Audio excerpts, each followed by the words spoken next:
People are taking to the streets in protest, and banks are refusing to let people withdraw their money.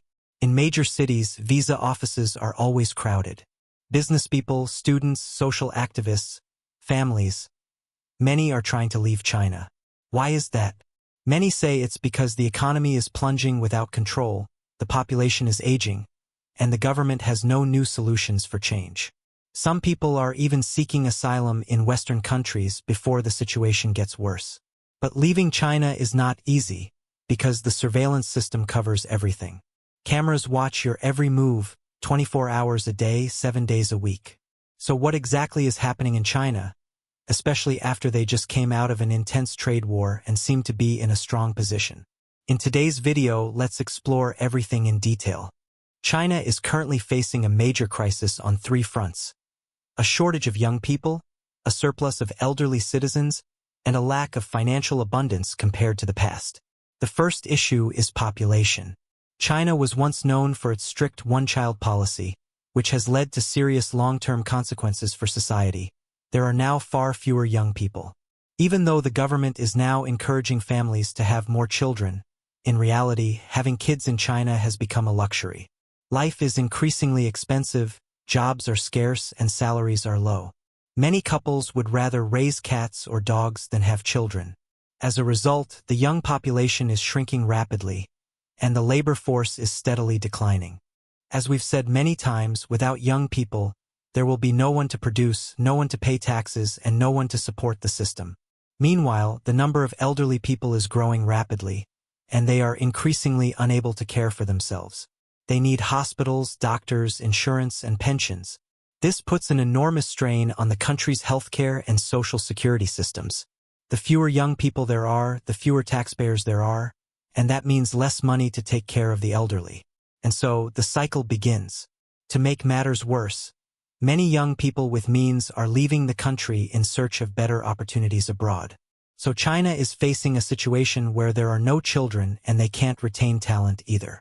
It's like a factory where all the workers are old and quitting en masse. I find this quite true, because the Chinese people I've met abroad have no desire to return. The system back home is simply too suffocating. And what about the economy? It's becoming more and more stifling. This demographic crisis is like a broken spine, shaking the entire machinery of production, consumption, and taxation, and the government still hasn't found a way to fix it. China used to be known as the world's factory, exporting everything from screws to smartphones. But times have changed. China is now drowning in debt, government debt, corporate debt, and even local government debt down to provinces and counties. Rough estimates put total debt at 300% of GDP, equivalent to nearly 40 trillion US dollars. That's trillion, not million. And then there's the real estate bubble. In the past, everyone bought property as an investment. Now the market has collapsed by nearly $2 trillion from 2021 to 2023. Countless ghost projects, abandoned buildings, people losing their money, and companies entering a state of clinical death. In 2023, China's economic growth was only 5.3%, a modest number compared to the golden era of double-digit growth. Worse still, youth unemployment is everywhere. In many cities, 1 in every 5 young people is out of work. The youth unemployment rate has hit 21.3%, and as a result, people are starting to lose all faith in the future. China is not only struggling with domestic issues, but also facing pressure from abroad, especially from the 2025 trade war reignited by Donald Trump. The U.S. has once again imposed additional tariffs on Chinese goods, leaving Chinese exporters in a panic. China, in turn, retaliated by placing tariffs on American goods, particularly agricultural products and technology. The result? The global supply chain is in disarray, goods are more expensive, and businesses on both sides are hurting. At a time when China is already weakened, with a sluggish economy and mountains of debt, taking another hit like this from trade tensions is a serious blow. Although the two sides have recently reached better agreements on tariffs, with Donald Trump's unpredictability, no one knows what the future holds. Next is the issue of population control and surveillance. Imagine you're walking through Beijing or Shanghai. Before you can even take a selfie, you're already being watched by hundreds of electronic eyes from every corner. And these aren't just outdated security cameras. They are high-level AI-powered facial recognition cameras. The moment one scans your face, it can tell who you are, what you ate yesterday, the last time you ran a red light, maybe even whether you forget to take out the trash. From airports, train stations, buses, supermarkets to street corners, surveillance cameras are everywhere. In some places, you don't even need a ticket. Just a face scan will get you through. Payments work the same way. Your face is your wallet. Sure, it's convenient, but many say it's no different from living in a mobile prison. Currently, China has around 540 to 626 million surveillance cameras, meaning on average 1 camera watches every 2 people. That's twice as many as in the US and 6 times more than in the UK. In the US and UK, most surveillance cameras are privately owned and installed for security against theft. But in China, cameras are part of a government-run surveillance system. That means you're not just being watched, you're being analyzed. Your behavior, facial expressions, habits, even your walking speed are monitored. Where you go, who you're with, what time you come and go, what music you like, which influencer you follow. Every step you take, every glance you make could be stored in a massive database. In a society like that, the concept of personal freedom becomes rather blurry. Take Xinjiang, for example, where over 13 million Uyghurs live. The situation there is far more intense. The Chinese government doesn't just monitor people there. It controls virtually every aspect of their lives. Every 200 meters, there's a police checkpoint. If you're Uyghur, you're almost automatically stopped and asked for identification. Your ID photo must match your face, and from that scan, a wide range of information can be pulled: height, blood type, education level, occupation, political views, religion, address, vehicle plate number, and even how often you attend religious services. This is part of a system known as IOP, the Integrated Joint Operation Platform, an app used by police to profile individuals down to the smallest detail. It connects with AI-powered cameras, Wi-Fi sniffers, devices that extract data from your phone as you pass by, and a variety of other sensors. The system can flag you as a suspicious person just for walking with an unusual gait or missing work for a few days without explanation. Once you're on the risk list, you don't just get watched more closely, you could be detained, interrogated, or even disappear without a trace. If you've seen the movie Terminator with Skynet, the AI system that takes over humanity, what's happening in China isn't science fiction. It's real.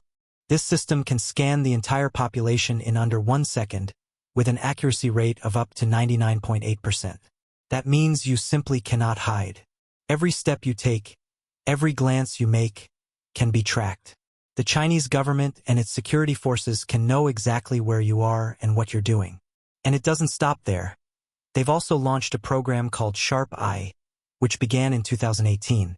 The goal of Sharp Eye is to install cameras in every corner of the country, from major cities to remote rural areas. Whether you live in Beijing or in a distant village, the state is still watching. Initially, the government said the purpose was to catch criminals and keep society safe. But increasingly, people feel like fish in a glass tank, constantly watched with zero privacy. As a result, more and more Chinese citizens want to leave the country. They don't want to live in a place where even their smallest actions are recorded. This sense of suffocation is quietly fueling a wave of emigration, and that's just the tip of the iceberg. Now, let's take a closer look at the social credit system, where your behavior is scored on a daily basis. This system assigns every citizen a behavioral score. If you behave correctly, you're rewarded. If not, your score is penalized. For example, if you dodge a train fare, you lose points. If you complain too much on social media, you lose points. If you associate with someone deemed problematic, your score may also drop. High scorers enjoy benefits like easier access to bank loans, the ability to freely buy plane or high-speed rail tickets, and even preferential treatment in job applications. On the other hand, if your social credit score is low, you're basically grounded at home.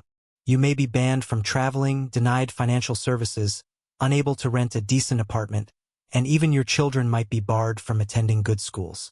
For example, if my score drops below 500 out of a possible 950, I could be banned from flying, from taking high-speed trains, from buying property, and from applying to jobs in state-owned companies. In short, 500 points is like being a Manchester United fan, not a good place to be. Still, Some Chinese citizens have shared their thoughts, saying, "I think being scored is a good thing. Society needs rules. It may be a bit scary, but we're used to it. After all, we don't have any other choice." The system also includes a blacklist run by China's Supreme Court, which compiles the names of individuals whose credit scores have fallen to alarming levels. As of now, over 2 million people have been added to this blacklist, including journalists, businesspeople, and ordinary citizens. One notable example is Liu Hu, a journalist who exposed corruption in an article. After being sued by someone mentioned in his report, he was added to the blacklist. One day, when he went to the train station to buy a ticket, he was told, "Sorry, you're not eligible to purchase a ticket." Another case is Dong Yuan, also a journalist. After writing articles critical of the government, his bank accounts were frozen overnight. No money, no job, no freedom of movement, simply for asking questions. At this point, I personally feel quite lucky to be Vietnamese. This social credit system is creating a society that doesn't need prisons, because fear alone is enough to keep people in check. Everyone is afraid of making mistakes. Everyone fears losing points. And everyone fears becoming another Liu Hu or Dong Yuan. Then, when you see your friends or neighbors being punished, you start learning how to stay silent, how to obey, and how not to think differently. And that is the real goal, to control not just behavior but thought itself. In China, speaking out against the government is already considered an act of defiance. Anyone who dares to criticize or question the authorities should be prepared to breathe the air of a jail cell. And it is this overwhelming pressure that is pushing more and more people to quietly pack up and leave China.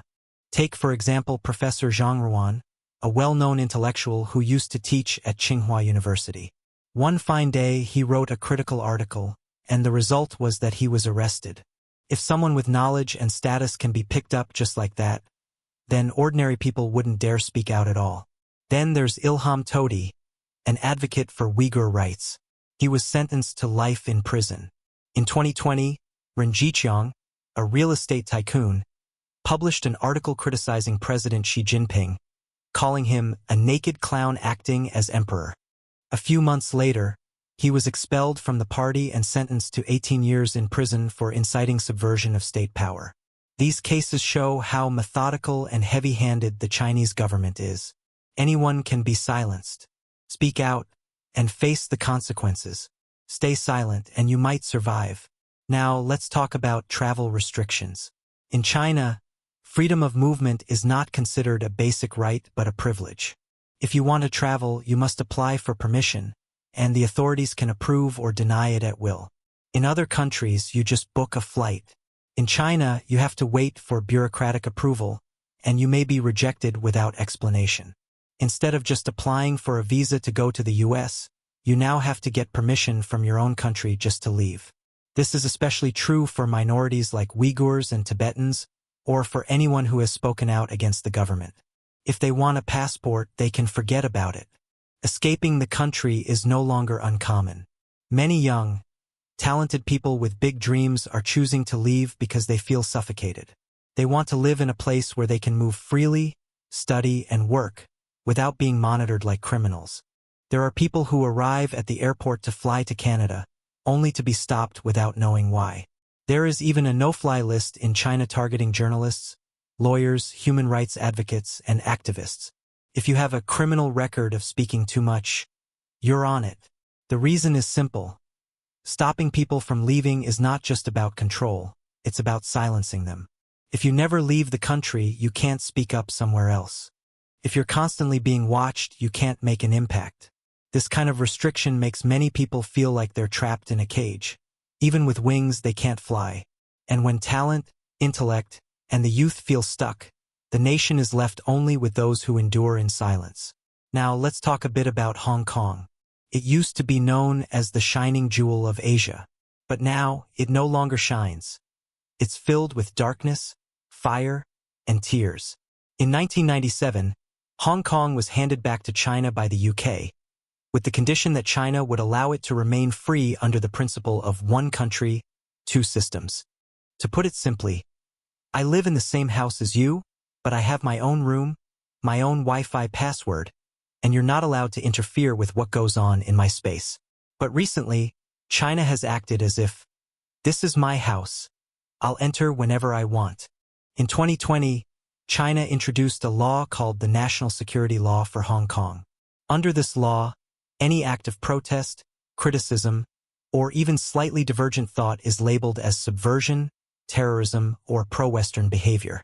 Jimmy Lai, a media mogul, wrote an article about democracy and was thrown in jail. In the past, Hong Kongers often protested. But now, protesting has become an extreme sport. Anyone who takes part is pretty much guaranteed a trip to the police station, and some even disappear. Many Hong Kong citizens say they've lost faith, lost freedom, and ultimately lost the Hong Kong they once knew. Within just 1 year, Hong Kong's population dropped by about 1.2%. That may sound like a small number, but it's a sign of collapse. The wave of creativity is gone. No more innovation, no more startups, and Hong Kong has lost its role as the next Singapore. In China, the story of people leaving the country has been gaining a lot of momentum.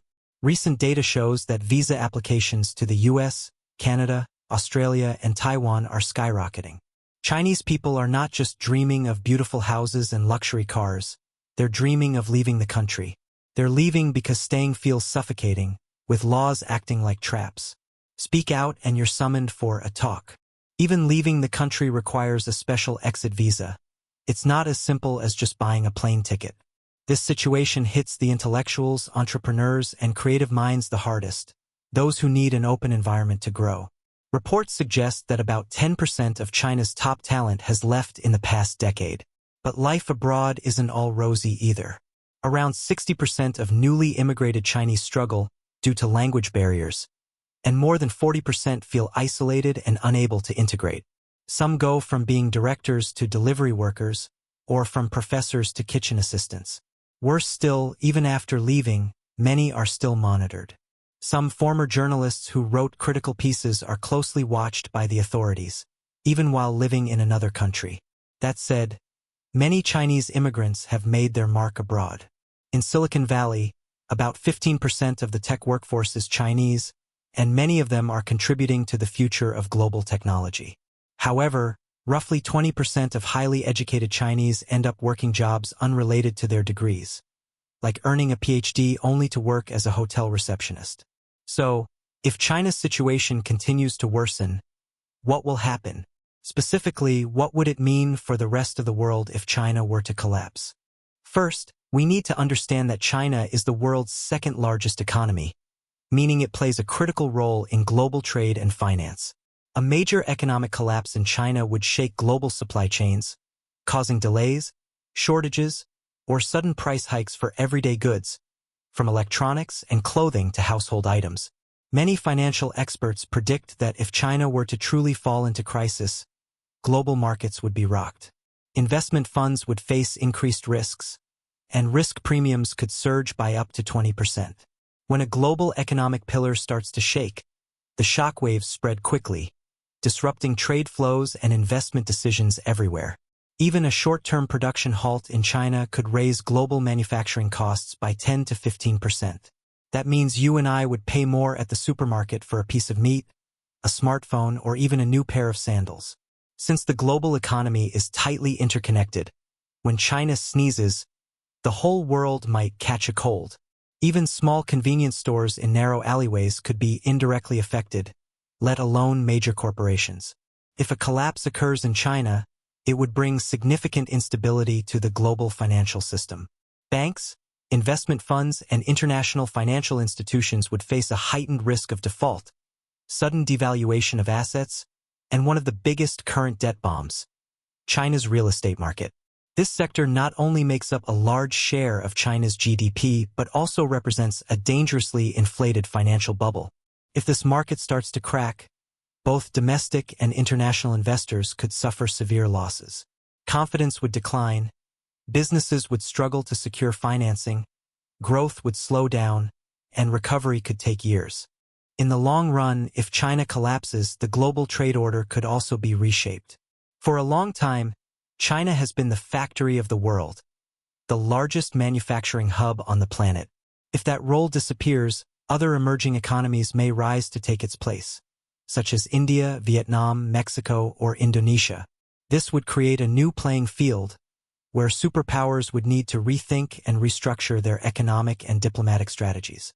But this transition phase would undoubtedly be filled with volatility. And at the center of all this turmoil are the Chinese people. As jobs become scarcer, public services deteriorate, and prices soar, it is ordinary families who will bear the brunt first. This video has already become quite long. It was compiled and gathered from various information sources, so if there are any errors, corrections, or differing opinions, please feel free to leave a comment below.